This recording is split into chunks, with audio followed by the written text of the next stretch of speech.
teka lagu best.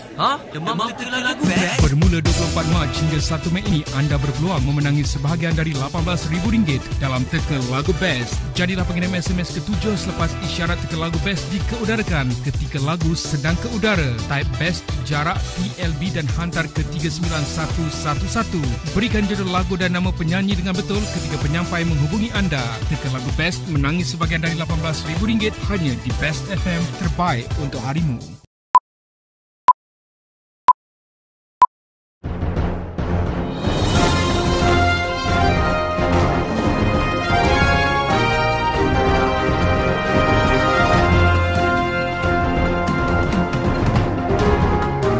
Antara paparan menarik edisi Buletin Selatan 12 April 2015.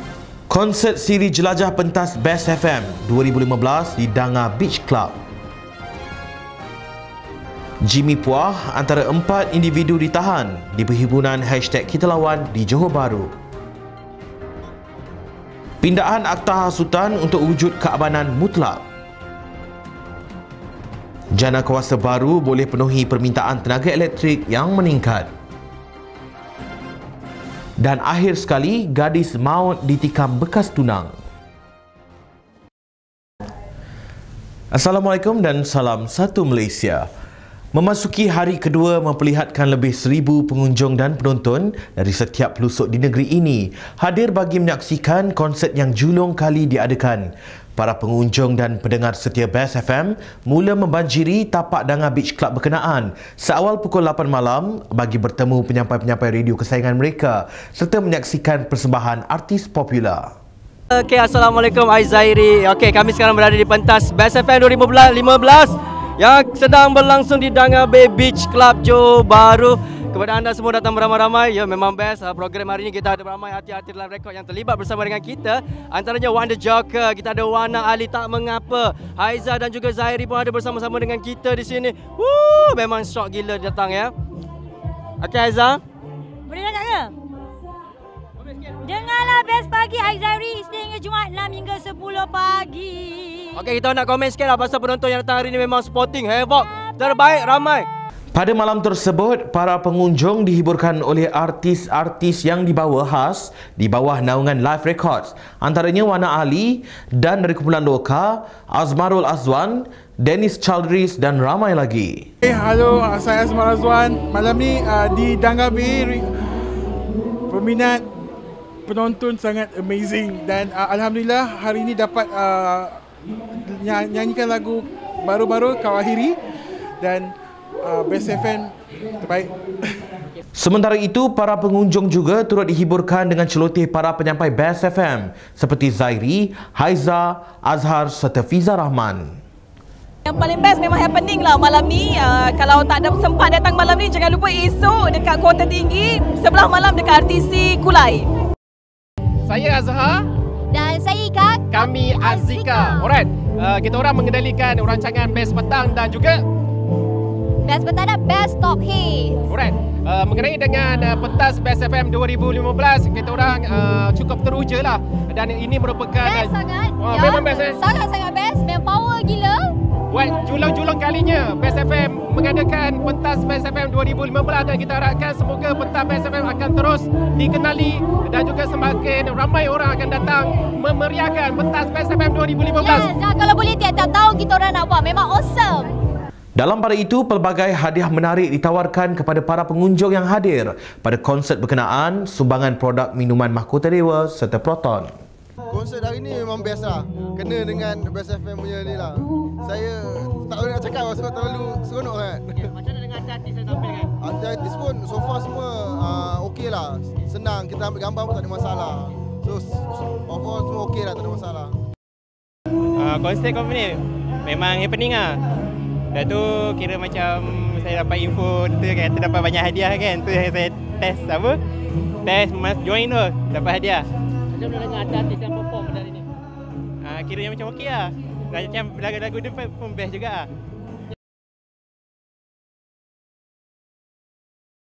Ahli Dewan Undangan Negeri Adun Bukit Batu Jimmy Puah dan Adun Mengkibul Tan Hong Pin antara 4 individu yang ditahan polis selepas perhimpunan #KitaLawan yang diadakan petang Sabtu. Ketua Polis Daerah Johor Bahru Selatan, Asisten Komisioner Sulaiman Saleh mengesahkan penangkapan itu dan disiasat di bawah Seksyen 9/5 Akta Perhimpunan Aman dan Seksyen 143 Kanun Keseksaan. Difahamkan 2 individu lain yang turut ditahan ialah peserta perhimpunan Sidikin Omar dan pembantu peribadi Puah Tan Peng Chai. Kesemua mereka yang ditahan dibawa ke Balai Polis Sentral.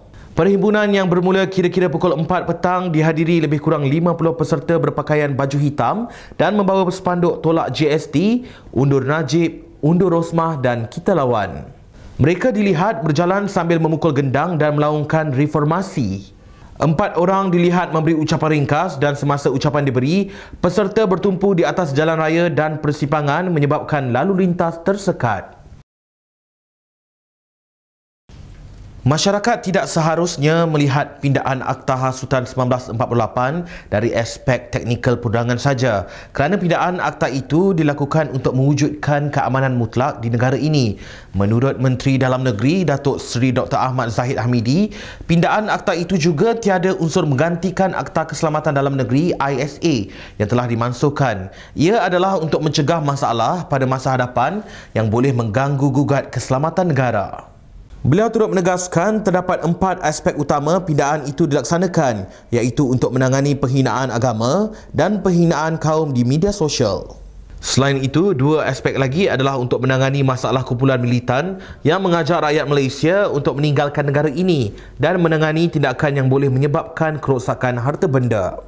Pindaan Akta Hasutan 1948 yang mula dibahaskan pada Khamis lalu diluluskan Dewan Rakyat selepas 14 jam dibahaskan di peringkat dasar dan jawatan kuasa. Datuk Seri Dr. Ahmad Zahid melawat tapak pembinaan Ibu Pejabat Polis Kontingen IPK Johor di Johor Bahru. Sementara itu, beliau memaklumkan pembinaan IPK Johor yang sebelum ini terbengkalai dijangka siap pada Ogos 2016 selepas diambil alih kontraktor baru sejak Februari tahun lalu. Pembinaan dengan kos RM72.8 juta itu sedang giat dijalankan dan kontraktor terdahulu yang gagal menyiapkan sudah disenarai hitamkan. Loji jana kuasa baru yang bakal beroperasi mulai tahun ini sehingga tahun 2021 dijangka dapat memenuhi pertumbuhan permintaan tenaga elektrik sekaligus memperkukuhkan lagi rizab elektrik negara. Menteri Tenaga Teknologi Hijau dan Air Datuk Seri Dr. Maximus Johnny Teong Kili berkata, tahun lepas rizab elektrik berada di paras 25%. Beliau berkata bagi tempoh tahun ini sehingga tahun 2021, sebanyak 11,461 megawatt loji jana kuasa baru berasaskan gas, arang batu dan hidroelektrik akan mula beroperasi. Ia bagi menggantikan loji sedia ada yang akan tamat tempoh konsesinya bagi memenuhi pertumbuhan permintaan tenaga elektrik pada kadar purata tahunan 3.1% dalam tempoh tersebut. Datuk Seri Dr. Maximus meninjau pembinaan loji jana kuasa Tanjung Bin, Pontian semalam. Justeru beliau berkata pihak kementerian sentiasa memantau situasi pembekalan dan permintaan elektrik dengan menyemak semula pelan pembangunan penjanaan jangka panjang dari semasa ke semasa. Jelasnya, pihak Suruhanjaya Tenaga telah mengeluarkan tawaran pelanjutan jangka pendek bagi loji yang akan tamat tempoh tahun ini hingga 2016, manakala tempoh akhir kertas kerja adalah pada 13 April ini. Menurut beliau, sebanyak 4,452 megawatt kapasiti loji gas dijangka tamat tempoh konsesi mulai tahun 2015 hingga 2016 yang boleh dilanjutkan operasinya sekiranya terdapat keperluan. Antara loji kuasa yang baru dan masih dalam proses pembinaan ialah Tanjung Bin Energy dan Pengerang Cogen Plan. Untuk berita selanjutnya, kita kembali lagi selepas ini.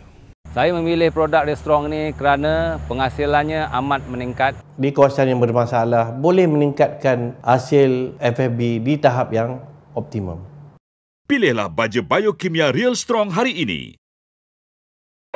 Rumah mampu milik Johor, 37,000 unit telah dibina. 40,000 lagi bakal dibangunkan.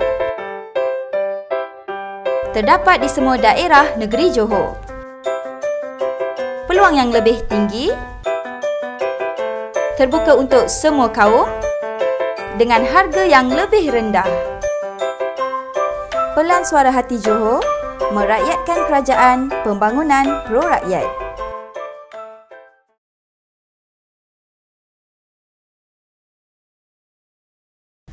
Kita kembali semula. Felda akan memperluaskan program Apa Khabar sebagai usaha menjalin hubungan rapat dengan peneroka. Pengerusinya Tan Sri Muhammad Isa Abdul Samad berkata, program yang diatur komuniti Felda itu dilihat turut dapat membantu Felda menyelami masalah dihadapi setiap peneroka. Katanya, kaunter aduan akan dibuka pada program berkenaan bagi memudahkan peneroka mengemukakan permasalahan yang dihadapi oleh mereka secara terus. Beliau berkata aduan yang diterima kemudian akan dianalisis bagi diselesaikan dalam jangka pendek dan panjang. Tan Sri Muhammad Isa menghadiri program Apa Khabar bersama penduduk Felda Ulu Dengar, Kluang. Program di Felda tersebut merupakan perintis yang akan diadakan seterusnya di Felda Keratung 3, Pahang sebelum dipeluaskan ke seluruh negara. Sementara itu, beliau berkata Felda akan terus menganjurkan sesi penerangan mengenai cukai barang dan perkhidmatan GST agar masyarakat Felda memahami pelaksanaan kerajaan itu. Jelasnya, pemahaman mengenai GST amat penting bagi memastikan masyarakat Felda tidak terkeliru ataupun dimanipulasi pihak tertentu. Seorang gadis meninggal dunia selepas ditikam di rusuk kiri dengan pisau oleh bekas tunangnya di tempat letak kenderaan sebuah pasaraya semalam. Ketua Polis Daerah Kluang ACP Muhammad Rozi Syahari berkata, kejadian berlaku kira-kira pukul 6 petang ketika mangsa Nur Syafiqah Ahmad Ismail 20 tahun sedang bekerja di pasaraya itu. Katanya, kejadian dipercayai berlaku pertengkaran antara Nur Syafiqah dan suspek yang berumur 20-an sebelum kepala Nur Syafiqah terhentak di sebuah motosikal akibat ditolak suspek serta kemudian ditikam di rusuk kiri menggunakan pisau pemotong sayur.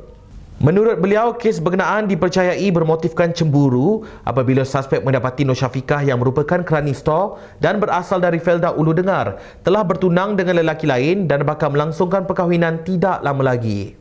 Katanya, polis menemukan pisau yang dipercayai digunakan dalam kes itu di tempat kejadian dan Nur Syafiqah meninggal dunia ketika mendapat rawatan di Hospital Encik Besar Hajar Kalsum.